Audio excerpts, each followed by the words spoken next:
I'm not a writer. Okay. Something is about to break.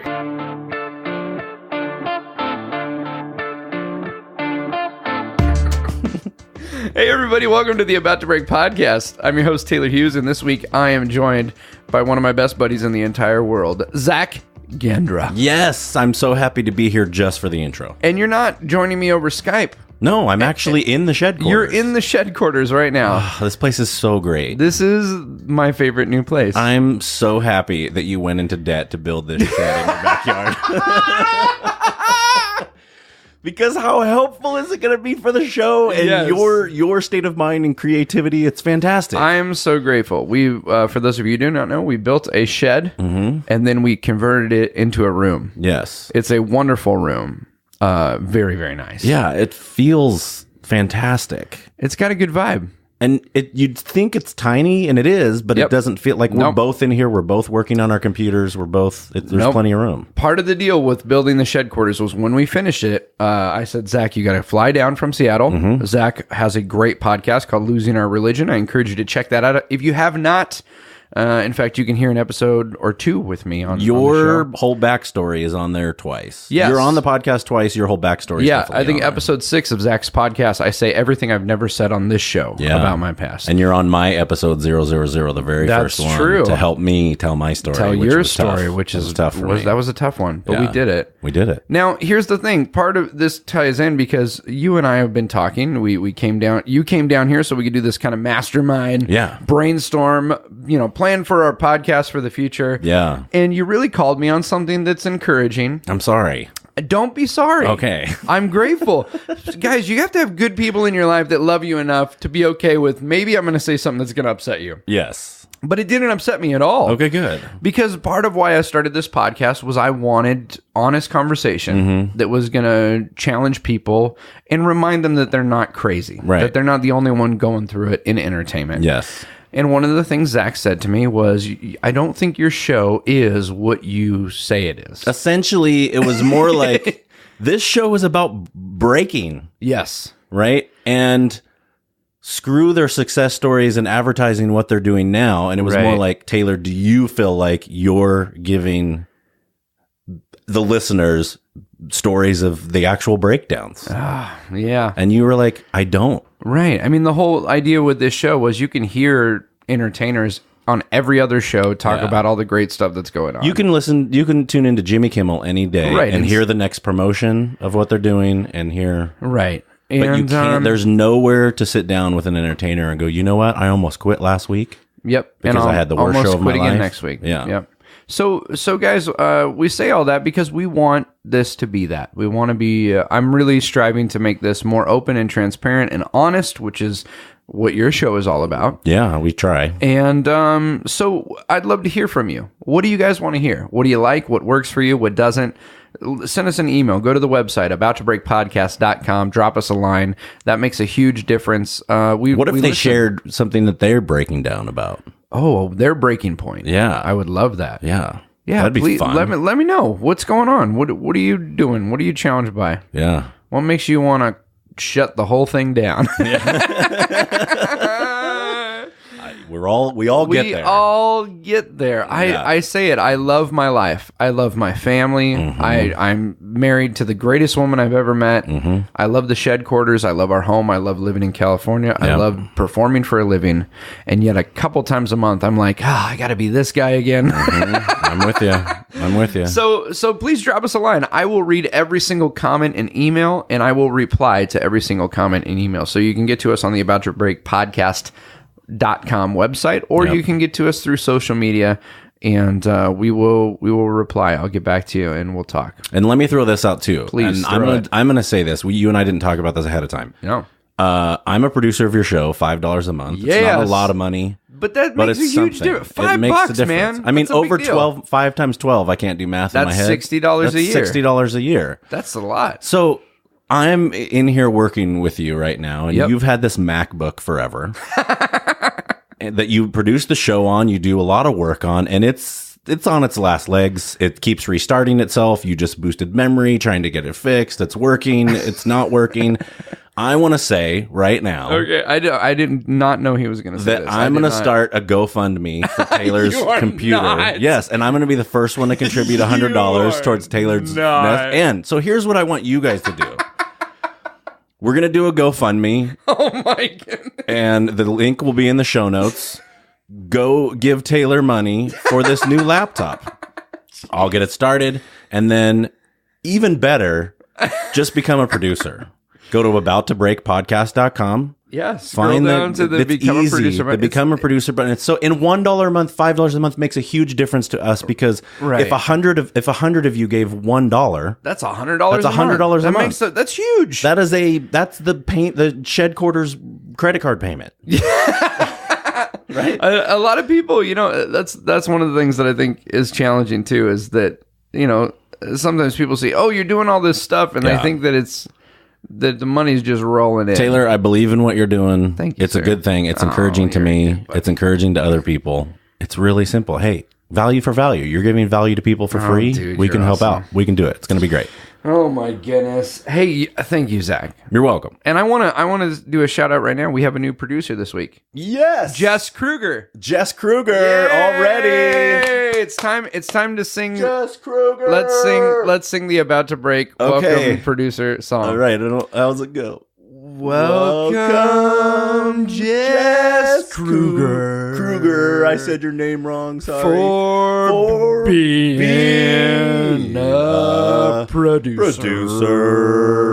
Jess Kruger. Jess Kruger. Jess Kruger. Hey. You totally gave jazz fingers. I wish there. people could see the spirit fingers we were doing right now. Jess, thank you. Jess is our newest producer of the show. And if you like the show and want to be a producer, all you have to do is go to abouttobreakpodcast.com. Awesome. Scroll down, click on Become a Producer. Do it. Do it right now. That also allows us to do some really cool stuff. Mm-hmm. We've got some brand new things coming up I'm excited about. I love it. Last night, Zach and I were in Hollywood, California, and we were checking out a venue. Yep. We have secured a venue, Zach. That's amazing. We have picked a date. I'm excited. We are starting, I'm officially saying it now. Okay. A monthly live About to Break podcast. What? That's right. That's amazing. Yeah. And you know what? You know what's great about this? What? People can come to it. Because it's live. It's live. And you've secured a venue. I've secured a venue. You get to come to the venue, right? It's awesome. And you get to see performers perform the act they're known for. It's amazing. And then sit back and tell stories about the stuff we don't ever talk about. How much is it going to cost? Tickets. This could cost upwards of $5,000. It could. But guess what, Zach? What? It's free. $5,000, that's it. It's free? It's completely free. How's that possible? Because we have producers of the show. Okay, well, you don't have that many producers yet. for you to be putting on a free show once a month. We're doing it, though. Well, they're coming. I want to do the show. We're doing it. It's starting Tuesday night. I love it. February 27th is our first one. It's just a few weeks away. It's going to be 7 o'clock at the Clubhouse Theater in Hollywood. Okay. And it's going to be the fourth Tuesday of every single month. Nice. So we'll be doing a live show and a podcast. And it's a great thing because not only do you get to see the show while it's happening, but then you get to hang out afterward and we get to talk with the performers. So are you going to post these on the podcast the next day on Wednesday when your shows come out? This will be a bonus episode. Oh, okay. Gotcha. So there will be... so they will be recorded. They will be recorded. However... this will be probably a bonus episode just for the producers of the show. Okay. So as a thank you to the producers, we're going to be posting these bonus episodes with a little more in-depth live content. That's cool. So, I love it. I'm excited about it. That's fantastic. But everybody else can come for free. Everybody else can come for free. That's so cool. If you'd like to know about that and all the other things coming up, go sign up for our mailing list on the abouttobreakpodcast.com. Do it. I'm on that too. Yeah. Or you can click the link here in the show notes. We'll put a link. You can go right to the mailing list. Zach, this week has a very special episode. I'm ready. I'm really excited to listen to this one because it's a rad story. This is pretty fun. This is about the Watsons. Okay. They are the first family of Hollywood. How does that work? A first family of Hollywood? They were like in the covered wagons, came to Hollywood for the first time, or they're royalty. They're like the first family. They're like Donald and Melania. They're the first family. They are not. She's like the that first lady. Here's what I love about Blink the 3 times, Melania, if you want us to save you.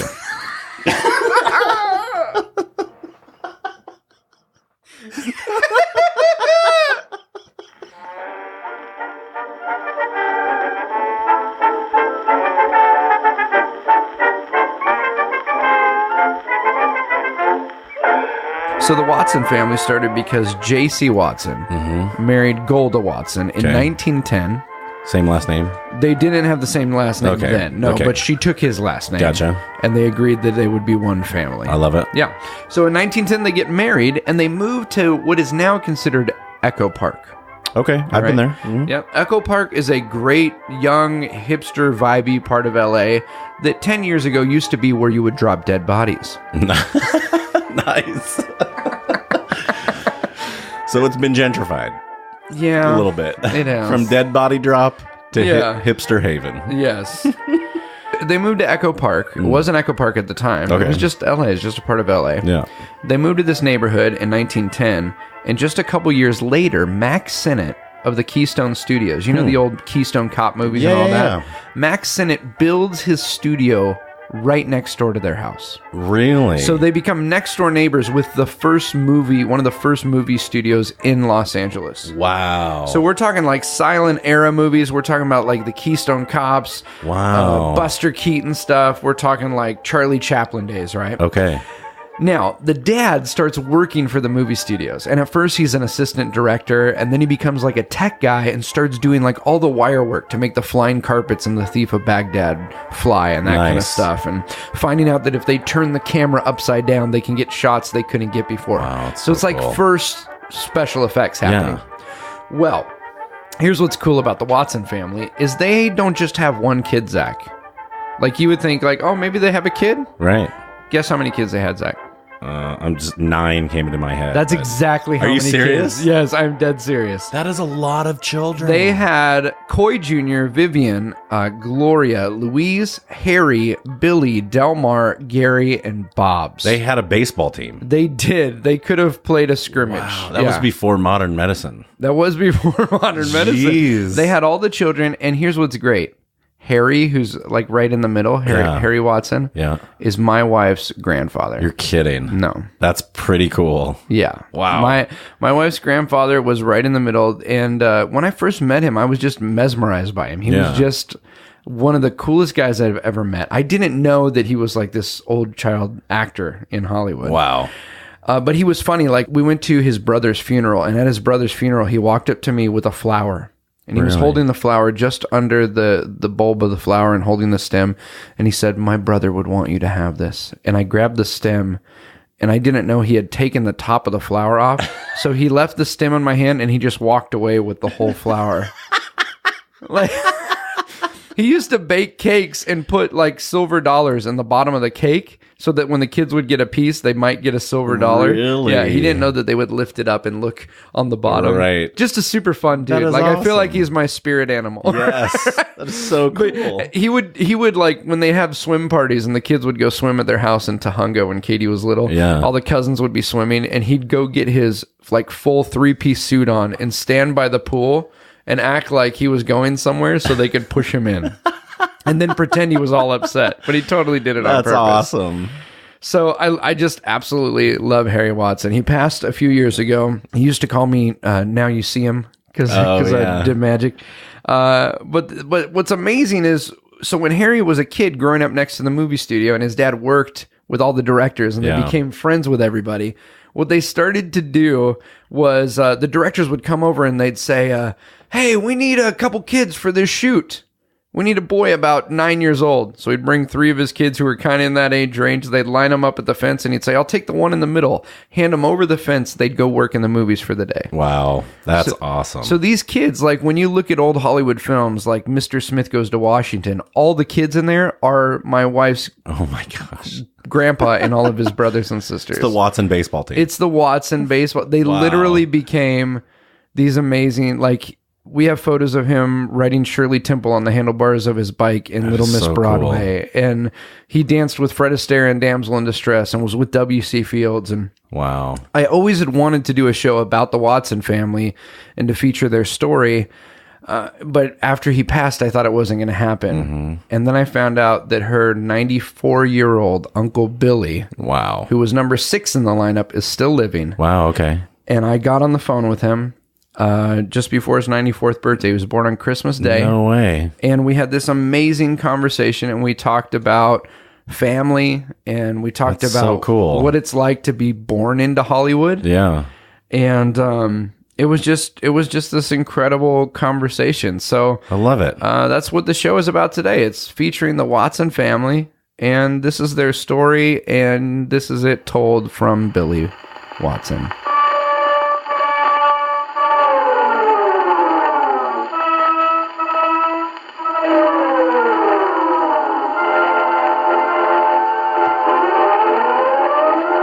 Born on Christmas Day, what was that like growing up, having your birthday be on Christmas? I enjoyed it.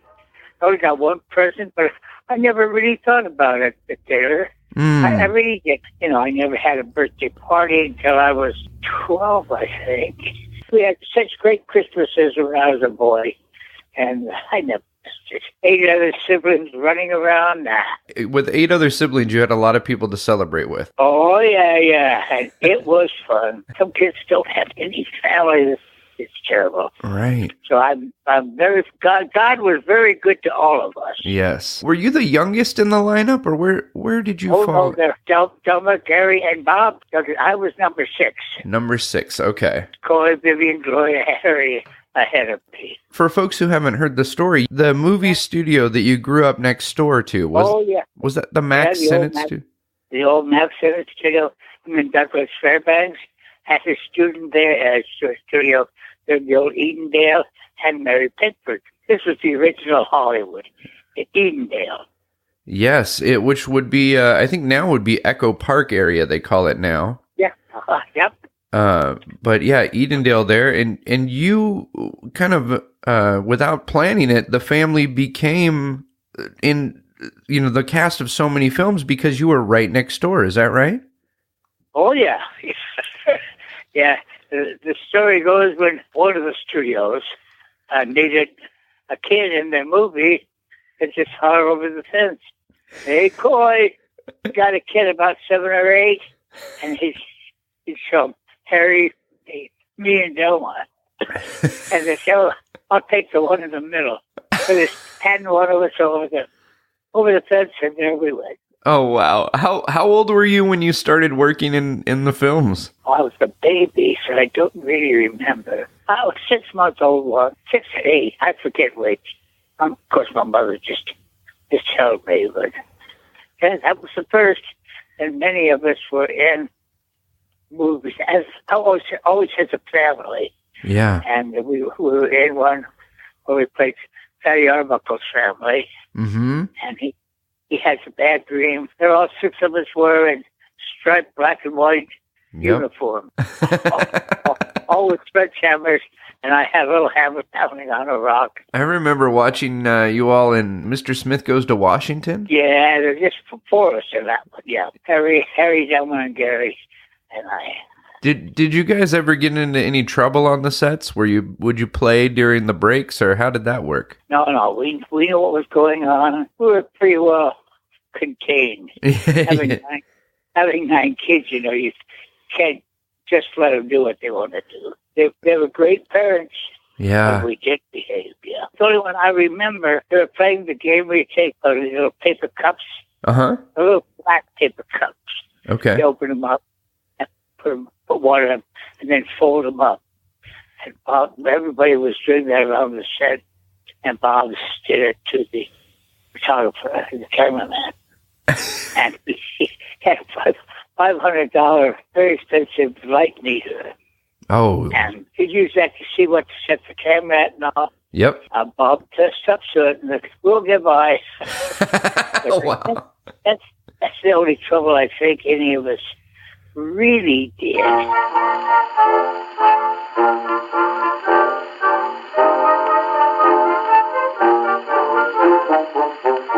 Was it interesting years later seeing these films and realizing, wow, we were just kids and we were the actors?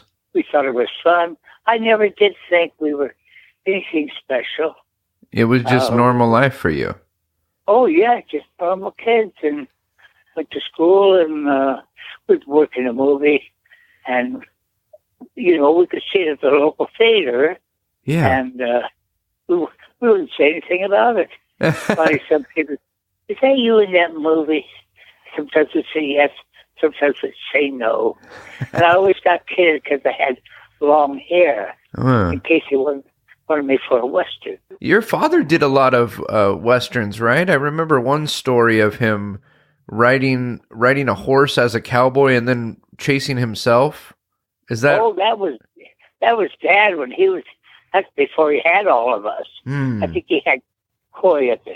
Yeah, he was a real cowboy. We got a picture of him on a bucking bronco down in the lot next door to our house. And oh yeah, this one they had a limited budget, and most of them did. Right. And they called him over. I think he got $1 a day for being in it, and his horse got $5 a day, I think. The horse made more money than Dad did, huh? Yeah. They had them all dressed up like Indians. Okay. They put makeup on them and the feathers and the hats and riding, and said, okay, now you guys go riding up over this hill, which was right there by our house. You go ahead. You're shooting back. Okay. I guess they had some guns there. Yeah. And up and over the hill, looking back and shooting back at them. And they'd get through with that, and they'd all go have lunch, and they'd all change into cowboy outfits. and they'd go up the hill shooting ahead at the Indians. So they put them together. They were chasing themselves really up over the mountain. In fact, Dad he was an assistant director, and he was a property man first and does all that. Yeah. Assistant director. And then he started doing the technical work. Did some wire work and things like that. Is that right? Yeah, that was it. Yeah, he worked with Douglas Fairbanks on several things. The Thief of Baghdad, where Doug climbed up the rope. And when he climbed up the rope, Doug saw that you see this big wire holding the end of the rope. He says it's okay, I'm further away, but you get to the close-up, and Dad went to bed that night. I'm thinking about it. He woke up. I got it. The first time they ever turned a camera upside down in a movie. Really? They turned it upside down, and Doug, instead of climbing up, slid down to the end of the rope, put his hand over the top of the rope like he was hanging, and bit it, and the rope went back, Yeah. So when they turned the whole thing over, he looked like he climbed up, and what in the hell is holding the rope up? So Doug was thrilled to death with that. The only thing they had to do was glue his big earrings to his cheeks. So they didn't flop down? And the medallion they glued to his chest. Oh, so wow. He was upside down. They didn't fall and hang. Oh, he was big time there for a while. He and Doug were very good friends. Well, in the vacant lot, just north of our house. Yep. They called it Panorama. Okay. And it was like a great big merry-go-round. And they had the scenes painted on canvas. And it was scenes of streets, street lights, park benches, trees going by, parks, houses. And then they would spin that. Oh, wow. Around and around. So they had somebody like you on in a car up ahead, and they'd bounce the car, and there's scenery going around. So it looks like they're driving. Yeah. And the kids, Coy, Billy, and Gloria. Okay. We'd go up there, and when they went shooting, they would get out of the old carousel, and they'd spin it so they could run around on it. In fact, I don't know if this was true, but somebody said that one of the kids fell, and while they were shooting a scene, all of a sudden the kid laying on his back goes by. So they didn't do that very often. Oh, wow. It looked like, in the movie, it looked like they were going, and all of a sudden this kid goes by. I think they had to reshoot it. I don't think any of us realized what it was working with these famous movie stars.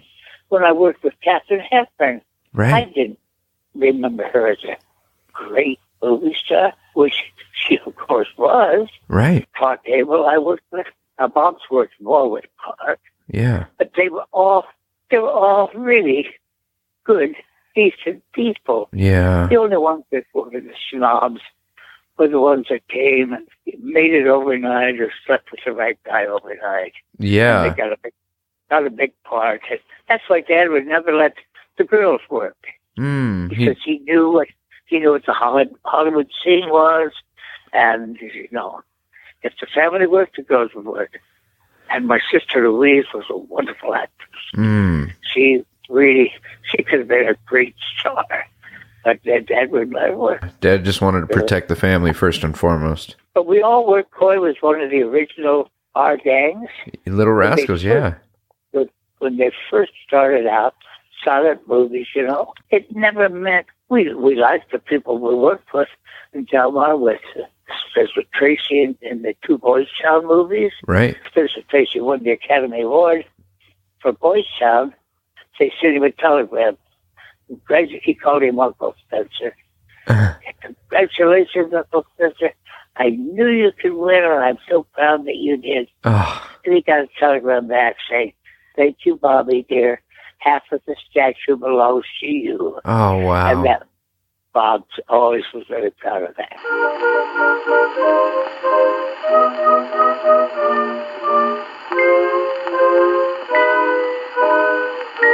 The thing that most people are surprised at is how really nice these people were, because they had worked hard to get where they were. They appreciated everything that the director says or anybody says. I love what you're sharing here. So many of these great stars and successful people were kind people. And that's something that on this program we talk about a lot, because in today's age, people can just want to push their way ahead at the cost of hurting other people, and that doesn't work in the long run. No, it really doesn't.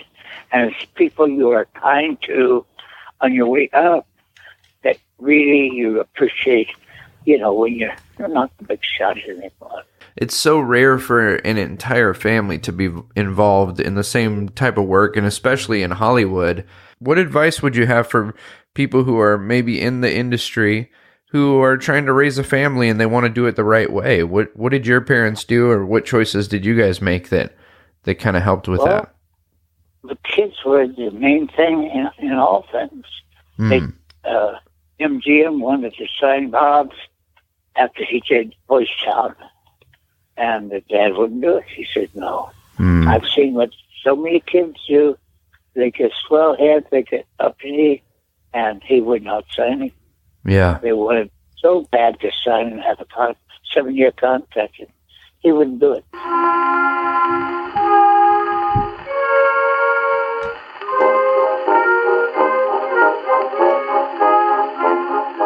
I love the gratitude that you choose to live with, and how appreciative you are of the life that you're living. It's something I think. And the life that I live. Well, I know that we talked a little bit about Hollywood, but I'm just curious, being someone who has lived so much life, you're approaching 94 years old in a couple of days here. What bit of wisdom for life in general would you give people? Forget about the Hollywood stuff. That can figure itself out. But just, in life and how to treat other people and all that, what would you share with folks? Smile.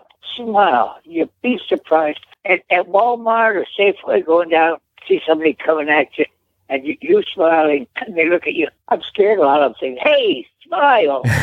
And then they would smile. So you have a wonderful smile. Do it. Yeah. Give it to people, and you'll get it back. That's all. Just a smile. Just a smile. Even if you don't feel like it, smile, and they'll smile back.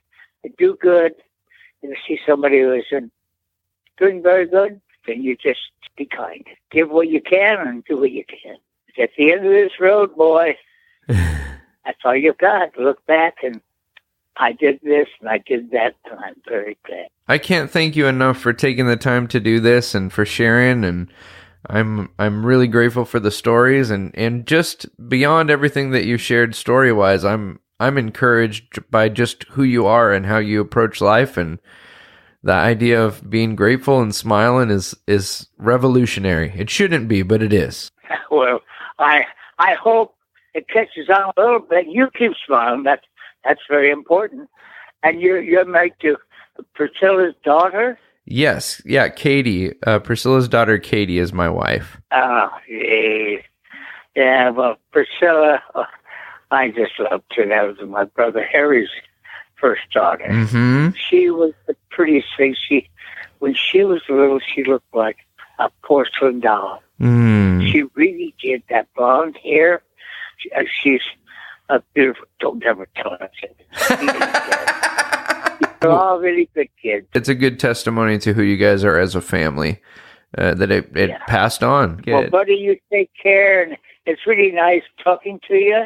And someday, hope you do drop by and we can meet. Would love that, Billy, and it's a huge honor. Thank you so much for taking the time, and thank you, Colleen, for setting it all up. Well, there you have it, folks. The first family of Hollywood, the Watsons. Thank you again to Billy for being part of the show, and thank you to everyone who's about to go on abouttobreakpodcast.com and click on Become a Producer. You too can help make these shows possible for just $1 or more a month. In fact, as I'm recording this, my computer just crashed again. There's no business like show business like no business I know. When your computer crashes. Again it happened.